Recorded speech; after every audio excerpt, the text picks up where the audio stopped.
Frères et sœurs, madame, monsieur, mes chers amis, bonjour et bienvenue à l'église protestante évangélique Philadelphie. Ici votre bien-aimé, pasteur Célestin Zouga. Je vous aime et j'ai le plaisir de partager encore la parole de Dieu avec vous ce matin. Nous sommes toujours, mes bien-aimés, dans notre série de messages sur le chemin de la croix. Mes chers amis, sur le chemin de la croix, Jésus a croisé plusieurs catégories de personnes, dont certaines avaient peur de le suivre ou de le rencontrer à cause du regard des autres. En effet, le regard des autres, mes bien-aimés, peut intimider, déstabiliser et empêcher d'être pleinement soi-même, mes bien-aimés dans le Seigneur. Au rang de ces personnes, nous pouvons citer ici Nicodème qui est parti voir Jésus la nuit parce qu'il était un éminent docteur de la loi, mes bien-aimés. Donc pour ses contemporains, Jésus n'avait rien à lui apprendre, ce qui n'était pas vrai, mes bien-aimés, lorsque nous lisons l'évangile de Jean au chapitre 3 qui nous fait écho de cette rencontre entre Jésus et Nicodème. Frères et sœurs, mes chers amis, sur le chemin de la croix, d'autres personnes ont bravé le regard des autres et ont rencontré Jésus en plein jour, mes bien-aimés dans le Seigneur, contrairement à Nicodème, devant toute une foule, mes bien-aimés dans le Seigneur. Ça a été le cas de Zachée qui va faire l'objet de notre étude de cas de ce matin, mes bien-aimés dans le Seigneur. Frères et sœurs, mes chers amis, le titre de notre message d'aujourd'hui est affiché à l'écran. Le regard de Jésus sur notre vie suffit, mes bien-aimés dans le Seigneur. Et notre texte de base est dans Luc chapitre 19, versets 1 à 10. Il est écrit: Jésus entra dans la ville de Jéricho et la traversa. Or, il y avait là un nommé Zachée. Il était chef des collecteurs d'impôts et riche. Il cherchait à voir qui était Jésus. Mais il ne le pouvait pas à cause de la foule, car il était petit. Alors il courut en avant et grimpa sur un sycomore pour voir Jésus qui devait passer par là. Lorsque Jésus fut parvenu à cet endroit, il leva les yeux et l'interpella. Zachée, dépêche-toi de descendre, car c'est chez toi que je dois aller loger aujourd'hui. Frères et sœurs, mes chers amis, au verset 6, il est écrit: Zachée se dépêcha de descendre et reçut Jésus avec joie. Quand les gens virent cela, il y eut un murmure d'indignation. Ils disaient: voilà qu'il s'en va loger chez ce pécheur. Mais Zachée se présenta devant le Seigneur et lui dit: écoute, maître, je donne la moitié de mes biens aux pauvres. Et si j'ai pris trop d'argent à quelqu'un, je lui rends 4 fois plus. Jésus lui dit alors: aujourd'hui, le salut est entré dans cette maison parce que cet homme est lui aussi un fils d'Abraham. Verset 10. Car le Fils de l'homme est venu chercher et amener au salut ce qui était perdu. Frères et sœurs, mes chers amis, je vous propose d'aborder 2 points dans ce message comme affiché à l'écran. Le point numéro 1 sera: Jésus brise les barrières sociales de ce monde et s'invite chez un chef des publicains et riche nommé Zachée, mes bien-aimés dans le Seigneur. Et le deuxième point sera: le regard de Jésus sur notre vie nous suffit pour avancer vers la vie éternelle. Point numéro 1, Jésus brise les barrières sociales de ce monde et s'invite chez un chef des publicains et riche nommé Zachée. Bien-aimés dans le Seigneur, qui était Zachée? Luc nous dit que Zachée était un homme de petite taille, chef des collecteurs d'impôts et riche. Mes chers amis, à l'époque de Jésus, Israël était sous occupation romaine. Et donc, un collecteur d'impôts travaillait pour le compte des Romains, encore appelés des occupants, c'est-à-dire des personnes étrangères qui sont venues occuper Israël. En général, les collecteurs d'impôts étaient des autochtones qui connaissaient bien leur région et les personnes qui se trouvaient, afin d'éviter de se laisser abuser par leur population locale. En effet, mieux les collecteurs d'impôts connaissaient les gens, mieux ils pouvaient les traquer pour payer l'impôt. Et donc les Romains faisaient appel à des autochtones pour faire ce travail de collecteur d'impôts. Ces collecteurs d'impôts, mes bien-aimés, étaient considérés comme des collabos, qui est le diminutif de collaborateur, qui est une expression française qui désigne un autochtone qui a collaboré avec les étrangers occupants. Ainsi, mes bien-aimés, Sur le plan social, les collecteurs d'impôts étaient rejetés par leur société, mes bien-aimés dans le Seigneur, parce qu'ils travaillaient pour le compte des occupants étrangers romains.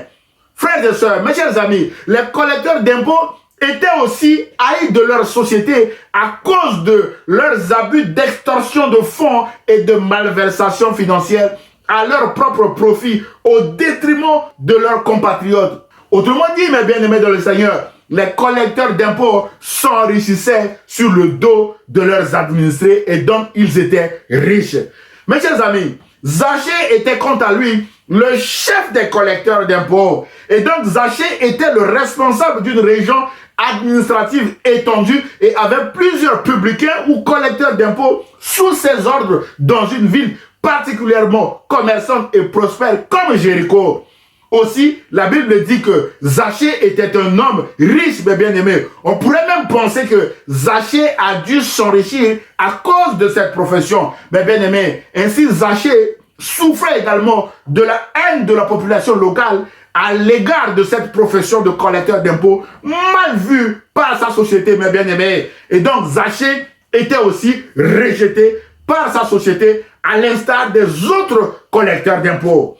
Frères et sœurs, mes chers amis, sur le plan spirituel maintenant, les collecteurs d'impôts étaient assimilés aux pécheurs notoires ou des gens de mauvaise vie.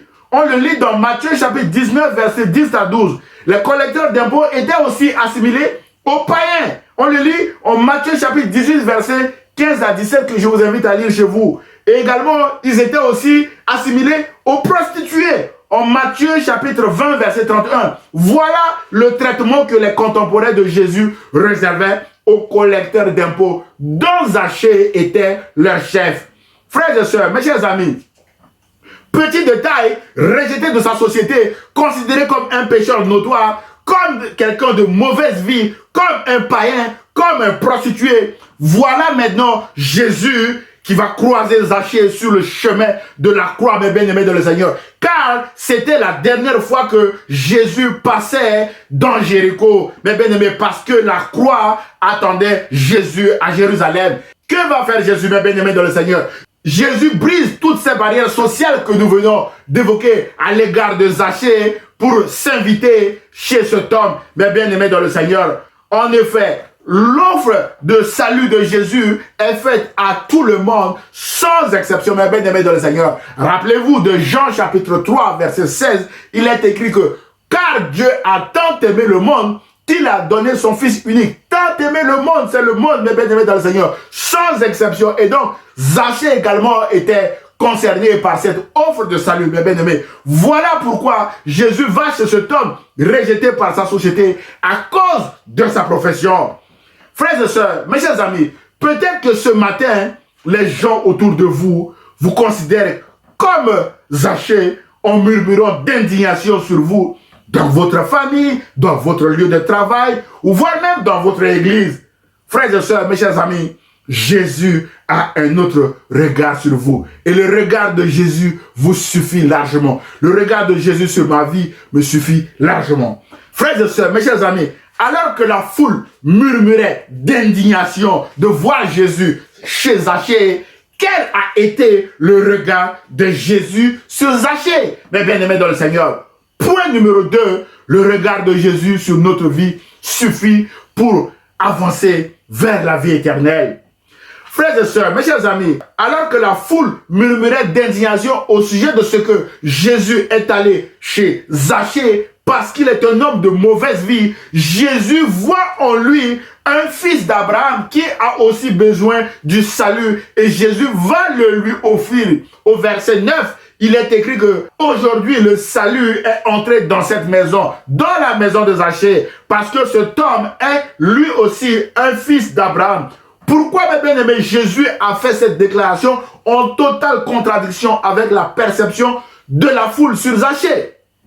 Mes chers amis, si dans la première partie de ce message, nous n'avons pointé que les défauts de Zachée, notamment sa petite taille qui l'empêchait de voir Jésus à cause de la foule et sa mauvaise réputation liée à son travail de chef des collecteurs d'impôts, Zachée, mes bien-aimés, a des qualités qui lui ont permis de saisir cette dernière opportunité, mes bien-aimés dans le Seigneur, d'avoir la vie éternelle. Car c'était la dernière fois que Jésus passait par Jéricho avant sa crucifixion. Mes bien-aimés, parmi ses qualités, nous pouvons citer sa détermination. Zachée était un homme déterminé. Voulant voir Jésus, il a utilisé tous les moyens de bord pour le faire. La Bible dit au verset 4 que Zachée courut en avant et grimpa sur un sycomore pour voir Jésus qui devait passer par là. Zachée s'était mis en action pour voir Jésus, mes bien-aimés dans le Seigneur. Et le résultat de son action est au verset 5.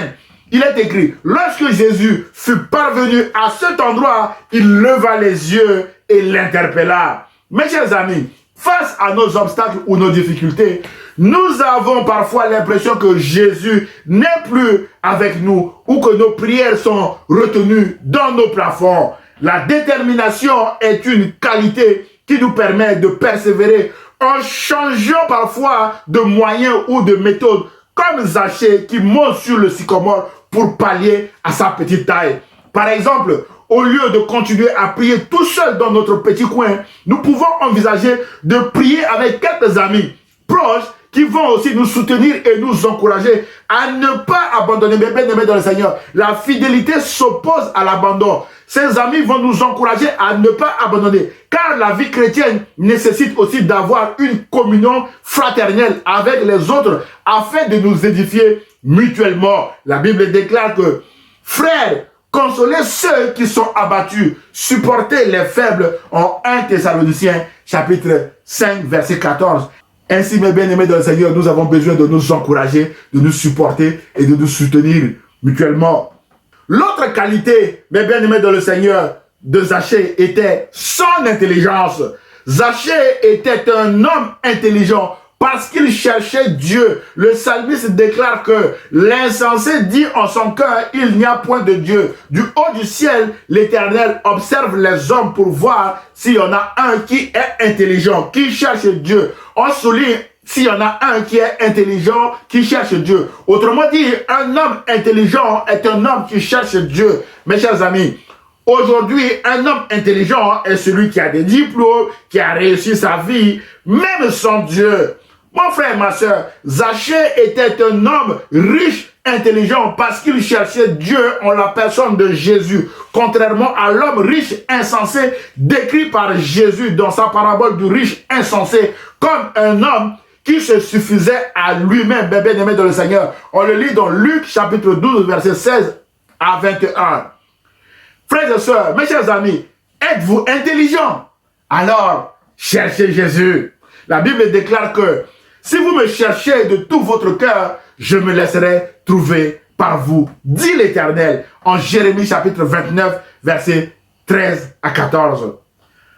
L'autre qualité de Zachée, mes bien-aimés dans le Seigneur, était son obéissance. Zachée était un homme obéissant parce qu'il obéissait aux instructions de Jésus qui lui disait, Zachée, dépêche-toi de descendre, car c'est chez toi que je dois aller loger aujourd'hui. Et Zachée, mes bien-aimés, se dépêchait de descendre.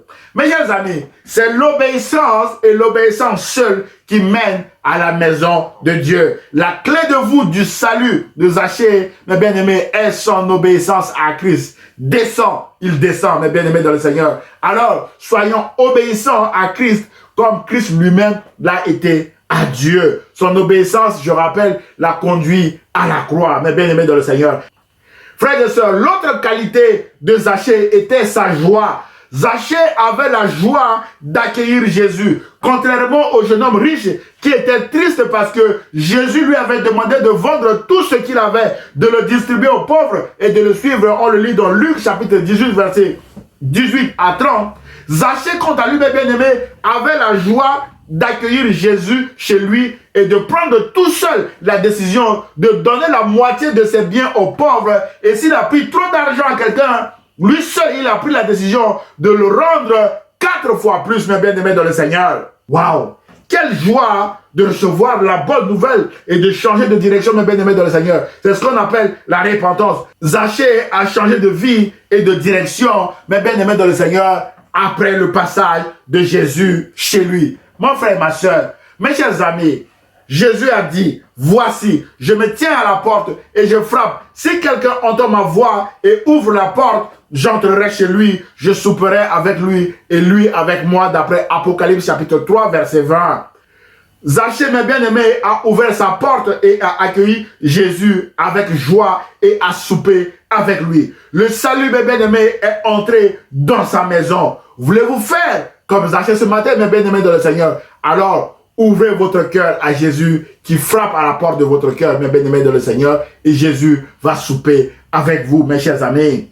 L'autre qualité, mes bien-aimés dans le Seigneur, de Zachée était aussi sa liberté. Malgré sa mauvaise réputation, mes bien-aimés, Zachée n'était pas prisonnier du regard des autres, ni de leurs murmures. La Bible déclare au verset 7 et 8 que quand les gens virent cela, il y eut un murmure d'indignation. Ils disaient, voilà qu'il s'en va loger chez ce pécheur.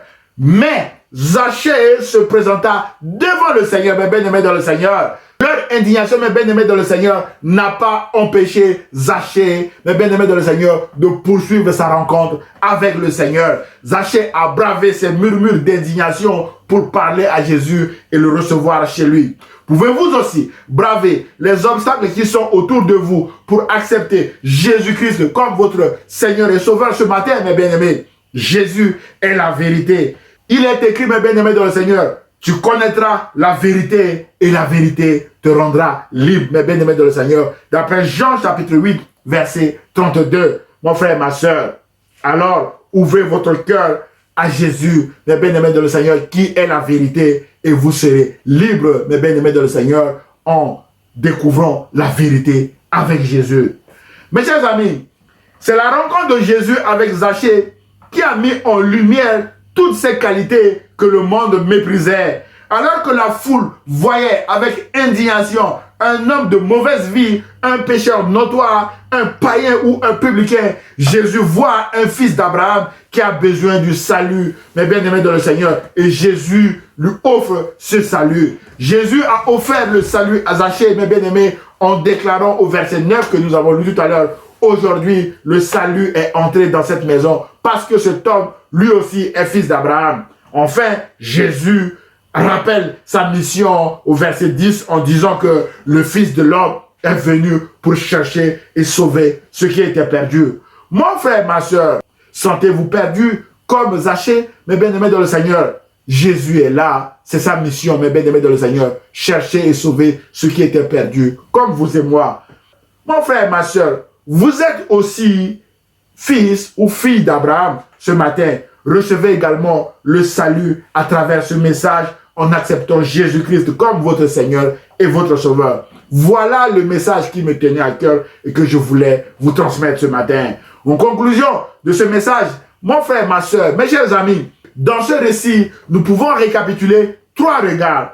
Le premier regard est celui de Zachée sur lui-même. Zachée était de petite taille et savait qu'il était le chef des collecteurs d'impôts, une profession haïe et rejetée par ses contemporains qui, mes bien-aimés, le considéraient comme quelqu'un de mauvaise vie. Mais tout cela n'a pas été un frein pour Zachée. Zachée a tout fait, mes bien-aimés, pour rencontrer Jésus en passant par le sycomore. Zachée, mes bien-aimés, ne s'est pas condamné lui-même, mes bien-aimés dans le Seigneur, à cause de l'indignation des autres. Zachée a fait sa route et a continué, mes bien-aimés, sa rencontre avec le Seigneur Jésus et a saisi le salut au passage de Jésus pour la dernière fois à Jéricho. Frères et sœurs, mes chers amis, peut-être que ce matin, vous vous condamnez vous-même parce que vous n'avez pas toutes les qualités pour rencontrer Jésus. La Bible déclare que car si notre cœur nous condamne, Dieu est plus grand que notre cœur et il connaît toutes choses. D'après 1 Jean chapitre 3 verset 20. Alors, avançons avec nos défauts vers Jésus, comme Zachée l'a fait, mes bien-aimés dans le Seigneur, et Jésus nous pardonnera et nous offrira le salut. Le deuxième regard, mes bien-aimés, dans ce récit est celui de la foule, accompagné de murmures d'indignation. Mais cela n'a pas empêché Zachée de rencontrer et de recevoir Jésus chez lui. Alors, peu importe le regard des autres sur vous, sur moi, mes bien-aimés dans le Seigneur, continuons d'avancer avec Jésus et nous verrons la gloire de Dieu comme Zachée, mes bien-aimés dans le Seigneur. Et enfin, le troisième et dernier regard est celui de Jésus. Alors que la foule voyait Zachée comme un homme de mauvaise vie, Jésus le voit comme un fils d'Abraham et lui offre le salut. Mon frère et ma soeur, vous êtes fille ou fils d'Abraham également, comme Zachée. C'est le regard de Jésus sur notre vie qui compte et qui nous permet de faire la différence dans un monde corrompu et pervers dans lequel nous devons briller comme des flambeaux portant la parole de vie en nous. Cette parole de vie, mes bien-aimés dans le Seigneur, est Jésus-Christ. Alors, recevez mes frères et sœurs, Jésus comme votre Seigneur et votre Sauveur. Que Dieu vous bénisse. Prions le Seigneur. Seigneur Jésus, peu importe le regard des uns et des autres sur notre vie, nous proclamons haut et fort que c'est ton regard sur nous qui compte et qui nous suffit. Alors que le monde voit en nous tout ce qui est à détester, toi tu vois en nous un instrument que tu utilises pour ton royaume. Nous t'en sommes infiniment reconnaissants, Seigneur. Nous prions que tu puisses nous aider à marcher toujours dans la voie que tu as tracée d'avance pour nous. Et nous prions au nom de Jésus de Nazareth. Nous disons Amen. Frères et sœurs, mes chers amis, si vous avez aimé le message, merci de le liker et de le partager à vos proches. Vous pouvez également m'envoyer un mail d'encouragement, vos sujets de prière, ou voire même des questions ou remarques sur le message à église-philadelphie 78500@gmail.com. J'aurai le plaisir de vous répondre. À dimanche prochain à 10 h sur la page Facebook ou la chaîne YouTube de l'église protestante évangélique Philadelphie. Et ce, mes chers amis, si Dieu le veut, à très bientôt. Au revoir.